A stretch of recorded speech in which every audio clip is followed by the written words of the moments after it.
Hi, I'm Bob Graves with Carex Design Group, and today we're working on a balcony planting. We've got these great steel pots that we've picked up, and we're going to talk about what it takes to do planting up on a balcony.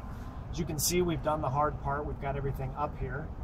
Always a good time to buy bagged soils, bagged gravels. As you're carrying it through a building, it's a lot easier to handle. We've got these arborvitae we're going to be planting, our landscape fabric. And of course, since we're working on a balcony, we've got some trash bags down to catch anything we might drop. That's pretty important when you think about who's below you.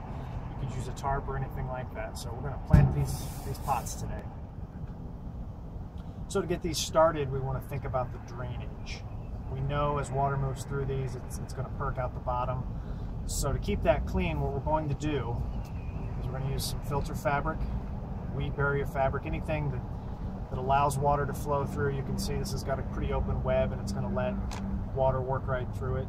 And then we're going to put a small layer of gravel, and then we'll do another layer of fabric, and we'll start our potting mix. So first step is drainage. All right, so we've got our first layer of fabric in, and then we've got our drainage gravel. I've got about 2 inches in here, and then I'm putting the second layer of fabric over the top of it.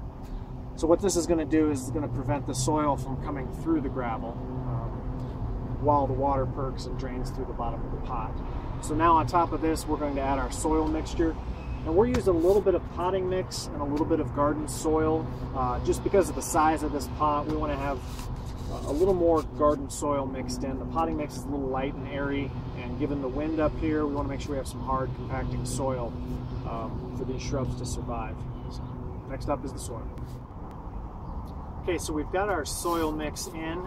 We've got it mostly in, but we want to leave a little backfill for after the plants get in here. But what I'm doing now is I'm checking to see the height of the root ball of this shrub here. And we want it to be about even, maybe a little under, just for the look in this planter. Some of this mulch on top will flush away, so we're just kind of keeping it in the pot now and checking it. We'll take it out, and now we'll plant it. So we've planted the arborvitae shrub, got the right soil level, and now what we've done, just like the shrub, is we're going to put these ground covers in each corner. Before we get too far along, we want to test and see that we're going to be at the right depth. So looks like we've got this right on.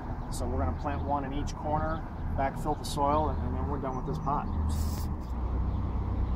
Okay, so this is the final result. We've got the pot planted, we've got our little succulents. It'll be ground cover all the way around, which is why we're skipping mulch for now. We know that these succulents are going to fill right in. We've got our arborvitae here kind of coming into its summer color. As this pot continues to patina and rust, we're really going to get a really interesting look out here, very urban, which is appropriate. The building is kind of a warehouse style, so great choice. That's our planted pot.